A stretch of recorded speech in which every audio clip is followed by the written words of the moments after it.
Nous devons savoir ce qui est sa vision. Si je veux travailler avec lui, je dois savoir comment il fait ces choses et avoir son esprit, c'est-à-dire sa manière de faire. Avoir la compréhension exacte de la façon dont il fait ces choses. Comme ça, je pourrais l'aider. Je peux avoir de sous-vision en dirigeant la chorale, sous-vision en dirigeant les hommes, sous-vision être technicien. Ce sont des sous-visions qui soutiennent la grande vision.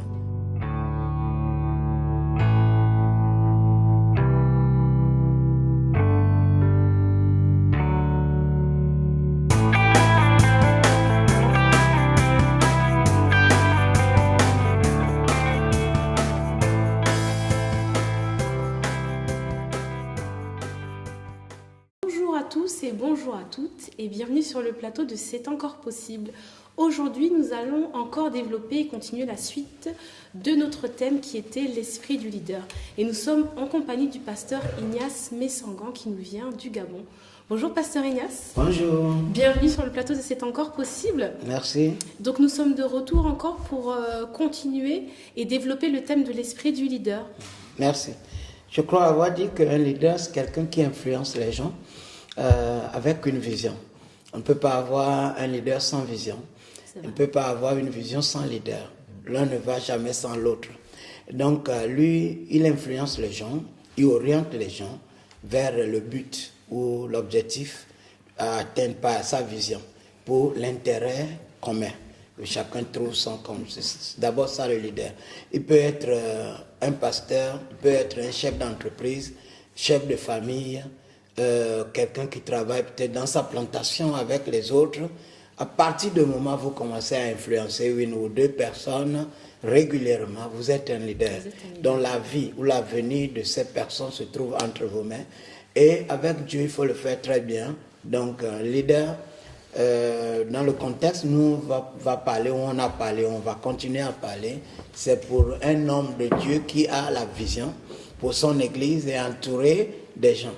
Donc, j'ai dit que comme Moïse a eu la vision, lui, il était calmement en train de lever les moutons de son beau-père et Dieu va l'apparaître.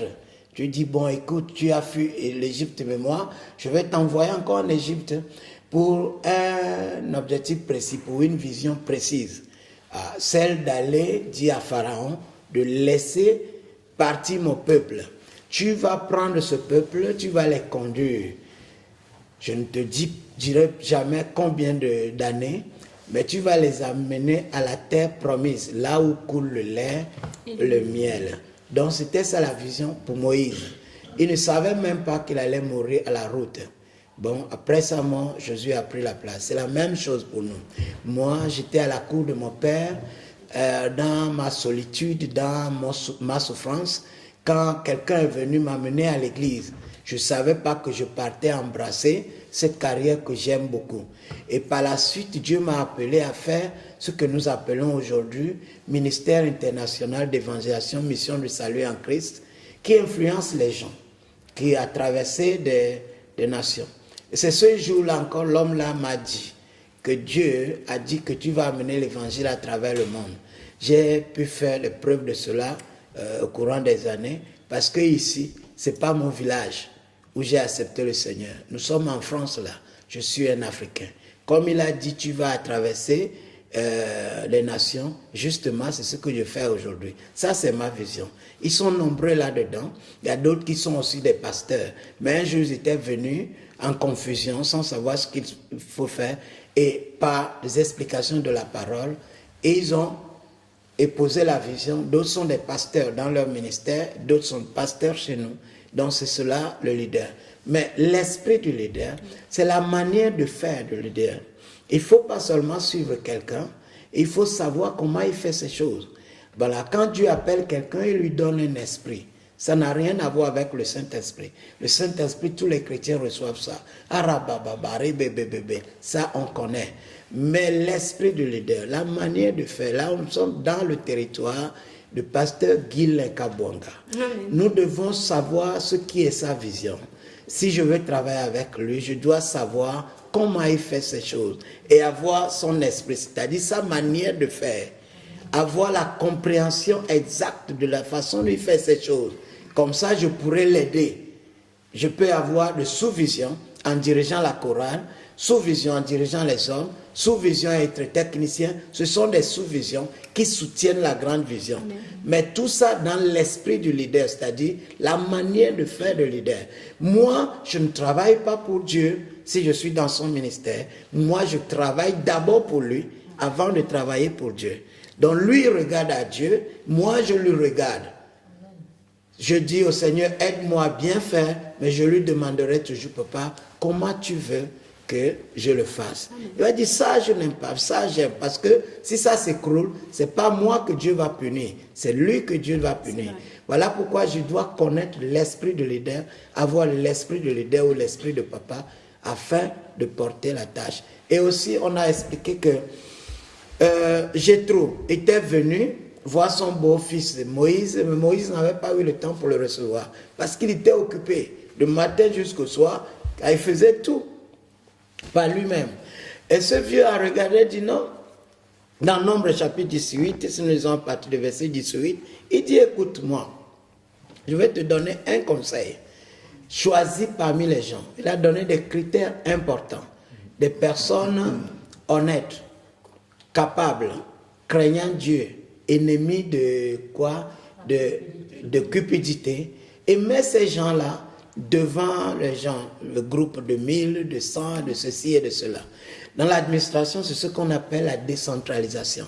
Quand on fait tout ensemble, on ne peut pas atteindre, par exemple, le président de ce pays-là ne peut pas, depuis l'Élysée, atteindre le dernier village de France. C'est pourquoi vous voyez des gouverneurs, des préfets, des maires, et ainsi de suite. C'est ce qu'on appelle l'administration. Dans l'Église aussi, nous faisons ça. Mais malgré la qualification nécessaire des gens, malgré leur sainteté et tout, il faut qu'il ait à tout prix l'esprit du leader. Sinon, il y aura toujours ce qu'on appelle l'incompréhension.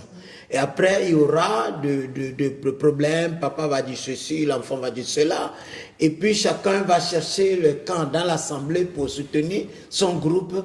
Et à la fin, c'est le diable qui est glorifié. Et ça, sans l'esprit de leader, ça ne marche pas. Maintenant, Moïse, après avoir suivi le conseil de son beau-père, s'est retrouvé encore dans le plus grand problème. Et il a demandé la mort, ce qu'on avait dit dans Nombre chapitre 11, à partir du verset 11. Il a dit, la seule faveur que tu peux me faire, c'est de me tuer. Jamais je veux continuer comme ça. Je ne peux pas voir venir mon malheur. Seigneur, s'il te plaît, je veux mourir. Si vous voyez un homme, un responsable, un dirigeant, se lever et prier pour la mort, il faut savoir que ça ne va pas. Parce que le peuple s'était levé contre lui. Et finalement, il a demandé à Dieu de l'aider à trouver la mort. Dieu va réagir en disant que non, ce n'est pas la mort que tu as besoin. Et tu avais bien choisi les gens, mais ils n'ont pas le même esprit que toi. Ce que je vous dis là, posez la question à plusieurs pasteurs, ils n'auront pas ces explications à vous dire. Mais pourtant, quand vous lisez le texte, c'est clair, très très clair. Dans Exode 18, il a bien présenté, certainement il a suivi des critères. Mais dans Nombre 11, c'est ce que Dieu a dit. Dans le verset 16, il dit, assemble devant l'assemblée, et toi, tu te mets avec eux 70 personnes. Et il a dit, 70 que tu connais comme anciens. Choisis-les, aligne-les, tu restes avec eux. Il dit, moi, je viendrai vers toi. J'ai expliqué en disant que Dieu ne descendrait pas vers les 71, c'est-à-dire les 70 anciens, plus Moïse. Mais Dieu a dit, je viendrai vers toi. Deuxième personne du singulier, nous connaissons très bien. Dans les 70, là, Dieu ne les connaissait pas. C'était l'affaire de Moïse. Il dit, toi, choisis. Ceux-là que tu connais comme anciens. Mais l'homme ne peut pas connaître comme Dieu. Dieu connaissait mieux ces gens-là. Mais Dieu a dit à Moïse de choisir. Parce qu'ils vont travailler pas avec Dieu, mais avec Moïse. Ils vont soutenir pas la vision de Dieu, mais la vision de Moïse. Donc Moïse, comme Dieu a dit, tu seras Dieu pour Aaron, c'est la même chose. Il dit, je vais venir vers toi et je te parlerai. Pas avec les 70, mais je te parlerai. Et je prendrai l'esprit qui est sur toi. Ça, c'est ce qu'on appelle l'esprit de leader. si on peut dire l'esprit de Moïse, l'esprit que je t'ai donné, la compréhension que je t'ai donnée, la manière que je t'ai donnée, la compréhension, la capacité que je t'ai donnée, je vais prendre une partie et je vais communiquer aux 70. Et après ça, ils pourront faire le travail avec toi et tu ne te retrouveras plus dans la situation là pour demander la mort. Et les gens étaient là, Dieu était descendu, Dieu a parlé à Moïse, Dieu a pris. On n'a pas vu en quel moment, parce que l'esprit, ce n'est pas comme des objets. Et c'est ce que Dieu était venu faire. Et après ça, paf, les gens ont eu l'esprit de leader en question. Et c'est comme ça que c'était parti. C'est ce qu'on avait dit à peu près. Sans l'esprit de leader, on peut être très honnête. On peut être serviable. Mais on finira par avoir des problèmes. Parce que l'homme de Dieu n'est pas nul. Dieu donne parfois la vision globale. Et parfois, certains détails, c'est avec sa crainte et sa manière, dans son esprit, sa capacité que Dieu lui donne pour faire. Dieu a dit prêcher l'évangile, par exemple. Dieu ne nous a pas dit de faire le plateau. Et Dieu n'est pas contre ce qu'on est en train de faire. Ça, c'est l'esprit, sa manière de faire. Si vous voulez le suivre, vous devez le comprendre. Donc, le jour où il vous dira d'aller le représenter quelque part, vous allez le représenter valablement. C'est-à-dire, vous allez faire exactement comme s'il était là. Si vous n'avez pas son esprit, vous irez le remplacer. Et ça, c'est la rébellion. C'est-à-dire, vous allez dire, ben, au fait, c'est l'occasion pour moi de faire les choses de façon claire maintenant. Parce que lui, vous pensez que lui ne faisait pas bien, mais c'est ce que Dieu lui a dit de faire. Voilà, moi, par exemple, Dieu m'a appris, je prêchais l'évangile plusieurs années après, mais il y a un truc que je voyais toujours dans les visions ou dans les songes, comme vous voulez l'interpréter, que je ne comprenais jamais. Toujours on est aligné. Il faut trouver le chiffre 12 pour passer. Quand vous arrivez là, il faut 12. Vous tapez le numéro, ça tourne, brum. Si vous avez 12, vous passez. 12, on peut le voir à plusieurs manières. Vous pouvez voir 12, bam, 1 et 2, vous passez. Vous pouvez avoir 11 plus 1, fait 12. Vous pouvez avoir 10 plus 2, n'est-ce pas? Oui. On peut avoir 12 encore comment? 6 plus 6. Moi, je voyais toujours 7 plus 5. C'est aussi 12, non? Je ne comprenais pas.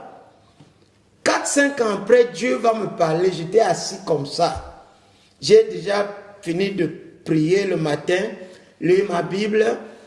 Il y a ce qu'on appelle quiet time, le temps où on passe le silence, calme devant Dieu. Parce que quand tu finis de parler, il faut que Dieu te parle aussi à ton esprit. Le Seigneur va me parler, pas dans mon cœur ou dans ma tête. J'entendais sa voix. Il a dit, bon, je vais t'expliquer aujourd'hui. Le 12 que je te montrais, tu te souviens, non? J'ai dit oui. Et j'étais curieux. Il dit 12, c'est la différente manière de trouver la solution au conflit à l'église. Il y a des choses que tu dis de cette façon, ça ne marche pas. Mais il faut toujours être prêt à la faire à l'autre façon. Toi, tu as toujours 7 plus 5. Mais tu sais que les autres, c'est 6 fois 2. D'autres, c'est 4 fois 3. D'autres, c'est 8 plus 4. Ça dépend. Ne copie pas les gens. Parce que je t'ai donné une capacité, une sagesse. Tu n'as pas appris tu n'as pas fait les hautes études comme les autres. Mais je te donne une capacité, une sagesse qui dépasse ce que les autres ont. Ils viendront apprendre chez toi. J'ai gardé ces choses dans mon cœur. J'ai dit à ma femme, regarde, tu viens de me parler. Et ne copions pas les gens. C'est des gens qui copient mes messages aujourd'hui. J'étais le premier au Gabon à voir l'émission L'heure de la restauration.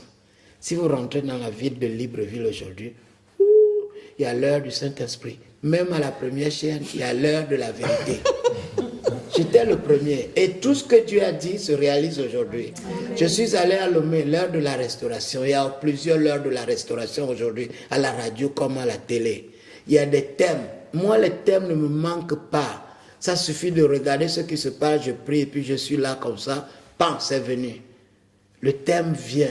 Et après ça, tu vas entendre des gens prêcher ça à la radio, prêcher. Un jour, j'ai fini un message est fini à la radio. Un pasteur m'a appelé pour me gronder.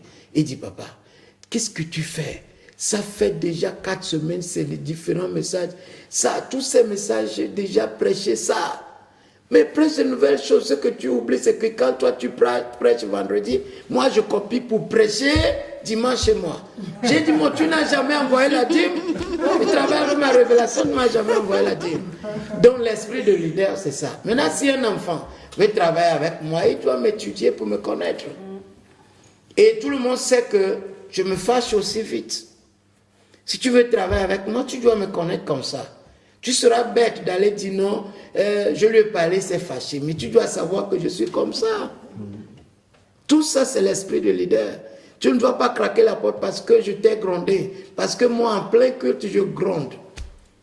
J'ai chassé des interprètes plusieurs fois, même dans différentes nations. Je dis sur la montagne, tu dis vers la montagne. Je te corrige. Sur la montagne, tu dis vers la montagne. Je dis, sur la montagne, dis vers la montagne, je t'arrache le micro, je te chasse.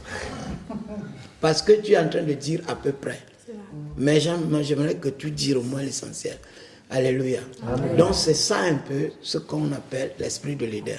Sans l'esprit de leader, on peut être honnête, saint, mais avoir des problèmes. Or Dieu ne nous a pas appelés autour de ces hommes pour avoir des problèmes. Et vous voyez, Jésus avait son esprit. Et lui, il disait la vérité. Il ne regardait pas le visage. Je prends un exemple. Aujourd'hui, j'ai prêché ici, j'ai parlé de la confession de Pierre, non? Jésus l'a apprécié. Vous voulez que Pierre se fâche? Hein? Il s'est fâché? Non!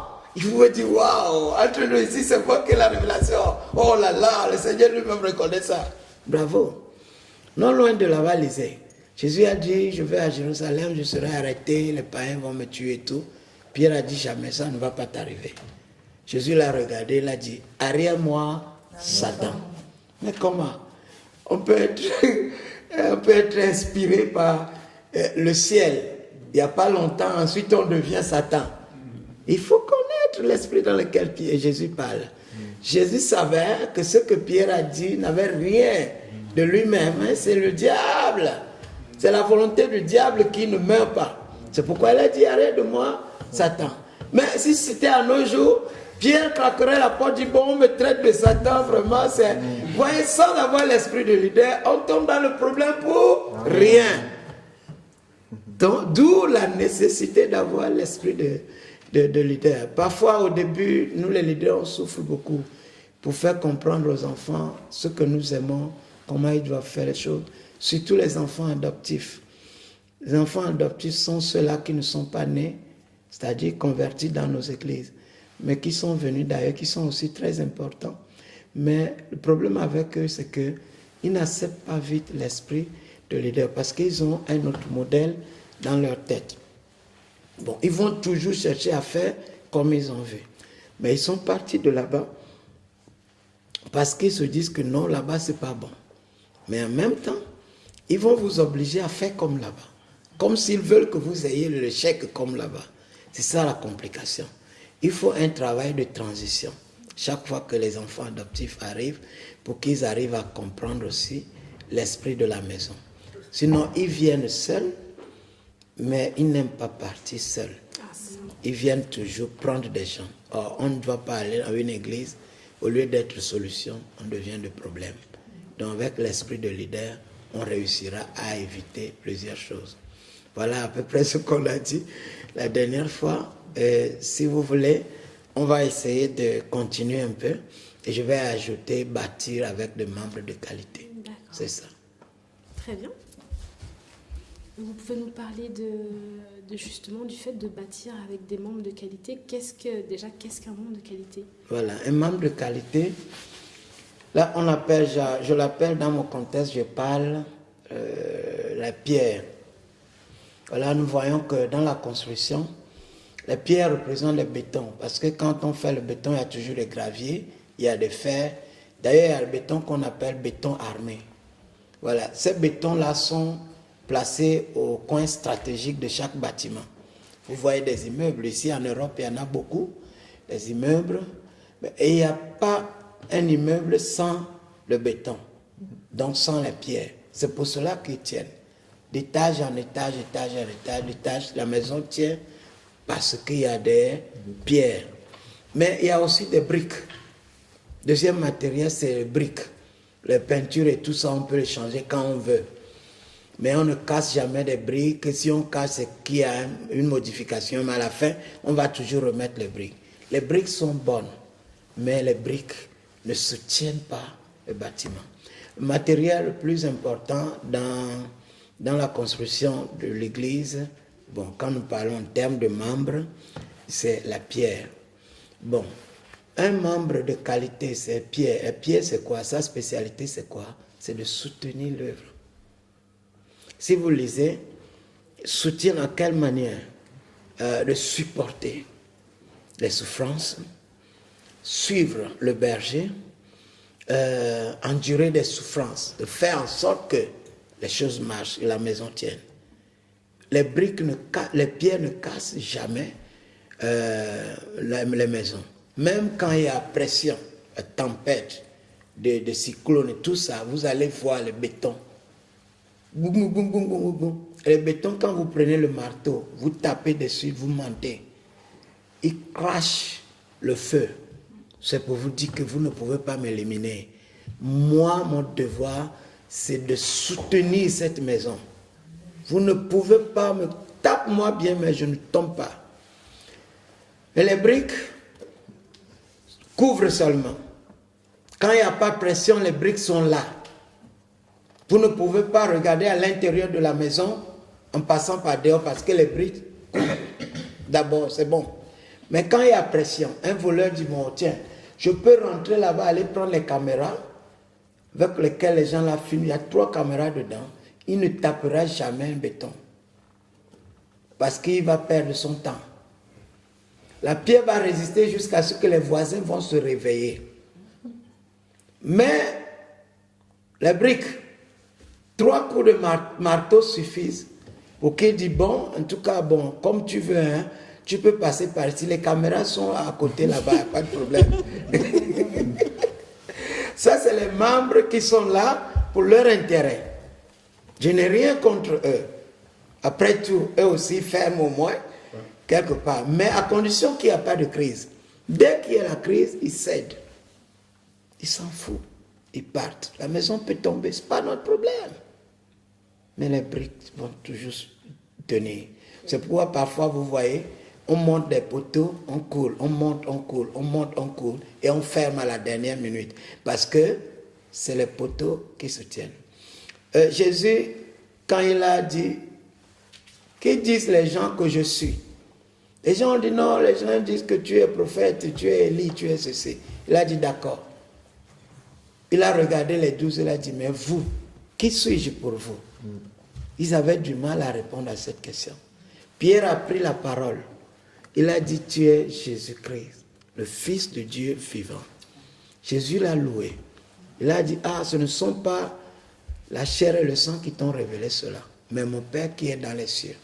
Après, il a regardé Simon, fils de Jonas, comme il l'appelait. Il a dit, tu es Pierre. Et c'est sur cette pierre, je vais bâtir mon église.